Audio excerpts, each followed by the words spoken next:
जय हिंद दोस्तों, आप सभी को सानिया हिंदी क्लासेस पे पेज पे स्वागत है। आप लोग लाइक करें, कमेंट करें और शेयर करें। तो हम पहले बात कर चुके थे भाषा के बारे में, लेकिन आज हम जिस विषय पे बात करने जा रहे हैं उसका नाम है वर्ण। क्या नाम है? वर्ण, यानी कि वर्ण से परिचय। तो सबसे पहले हम देखेंगे वर्ण किसे कहते हैं। तो वर्ण उस मूल ध्वनि को कहते हैं जिसका खंड या टुकड़ा नहीं होता है उसे हम वर्ण कहते हैं। यानी कि जिसका खंड या टुकड़ा नहीं किया जाता है उसे हम वर्ण कहते हैं। तो भाई अब वर्ण के कितने भेद है? तो वर्ण के यहाँ पे हम देखेंगे कि दो भेद है। वर्ण के कितने भेद है? दो भेद है। पहला जो है वह स्वर वर्ण है और दूसरा वह जो है वह व्यंजन वर्ण है। तो अब हम आगे देखेंगे कि स्वर वर्ण और व्यंजन वर्ण किसे कहते हैं। सबसे पहले हम देखेंगे स्वर वर्ण किसे कहते हैं। तो स्वर वर्ण किसे कहते हैं? तो स्वर वर्ण किसे कहते हैं? स्वर वर्ण उस वर्ण को कहते हैं जिसके उच्चारण में अन्य वर्ण की सहायता नहीं ली जाती है, उसे हम स्वर वर्ण कहते हैं। तो भाई अब हम देखेंगे कि स्वर वर्ण के कितने संख्या है। तो स्वर वर्ण की जो संख्या है वह 11 होती है। स्वर वर्ण की संख्या कितनी होती है? 11 होती है। तो अब 11 जो संख्या होती है तो वह 11 संख्या कौन कौन होती है वो भी अब हम देखेंगे। तो 11 संख्या जो होती है, अ होती है, आ होती है, ई होती है, ई होती है, उ होती है, उ, री, ए, ऐ। तो हम देख चुके थे स्वर वर्ण।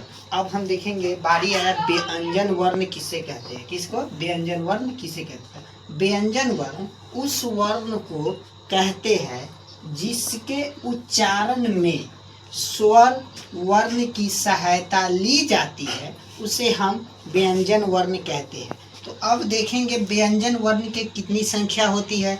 तो व्यंजन वर्ण की संख्या जो है ना 33 होती है। कितनी होती है? 33 होती है। तो भाई 33 जो होती है तो 33 कौन कौन होगा? तो क से लेकर ह तक जितना भी है सब व्यंजन वर्ण है, लेकिन छ, त्र और ज्ञ ये व्यंजन वर्ण नहीं है। अब हम देखेंगे व्यंजन वर्ण कैसे बनता है। तो अ, तो पहले ये कौन सा वर्ण है? तो अ जो है ये स्वर वर्ण है। क्या है? स्वर वर्ण है। स्वर वर्ण है। अब व्यंजन वर्ण की बारी है। तो व्यंजन वर्ण में क, तो क हम बोलते हैं तो उसमें लास्ट में अ आता है। जैसे क, तो अ आ रहा है तो इसको साबित करना भी जरूरी होता है। तो क हलंत जोड़ अ बराबर क्या बना? क बना। जैसे ही म, तो म हम लिख दिए, तो म हलंत, इसमें हलंत भी लगा दिए, जोड़ अ बराबर क्या बना? म। तो ये सब के सब क्या हो रहा है? व्यंजन वर्ण है। क्या हुआ? तो ये हो गया हमारा व्यंजन वर्ण। व्यंजन वर्ण। देखेंगे स्वर वर्ण के कितने भेद है, यानी कि स्वर वर्ण के कितने भेद है। तो स्वर वर्ण के जो भेद होता है ना, स्वर वर्ण के 3 भेद है। कितने भेद है? 3 भेद है। पहला होता है ह्रस्व, दूसरा होता है दीर्घ स्वर और तीसरा होता है लुप्त स्वर। तो अब देखेंगे ह्रस्व किसे कहते हैं। तो जिसके उच्चारण में सबसे कम समय लगता है उसे हम ह्रस्वर कहते हैं। तो अब ह्रस्वर किसको कहते हैं? तो जिसके उच्चारण में सबसे कम समय लगता है उसे हम ह्रस्वर कहते हैं। तो ह्रस्वर कहते हैं। तो ह्रस्वर की संख्या जो होती है 4 होती है। अ, ई छोटी उ और री। अब देखेंगे दीर्घ स्वर किसे कहते हैं। जिसके उच्चारण में हर स्वर से अधिक समय लगता है, यानी कि जिसके उच्चारण में हर स्वर से अधिक समय लगता है उसे हम दीर्घ स्वर कहते हैं। कौन सा स्वर कहते हैं? दीर्घ स्वर कहते हैं। तो दीर्घ स्वर की जो संख्या है तो आ है और बड़ी ई है, बड़ी ऊ है, ए है, ऐ है, औ है। तो ये हो गया बन गया। तो हम दीर्घ स्वर देख चुके थे। अब देखेंगे तीसरा नंबर पे लुप्त स्वर।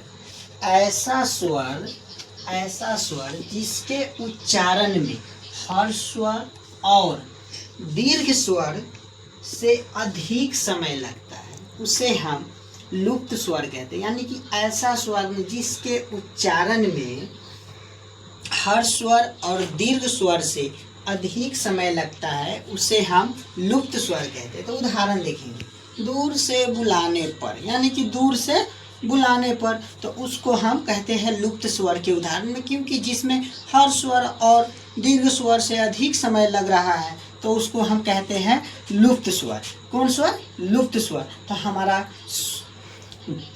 वर्ण चैप्टर यहीं पर एंड हो रहा है। आप लोग इस पेज पर जाइए और देखिए, लाइक कीजिए, कमेंट कीजिए, शेयर कीजिए।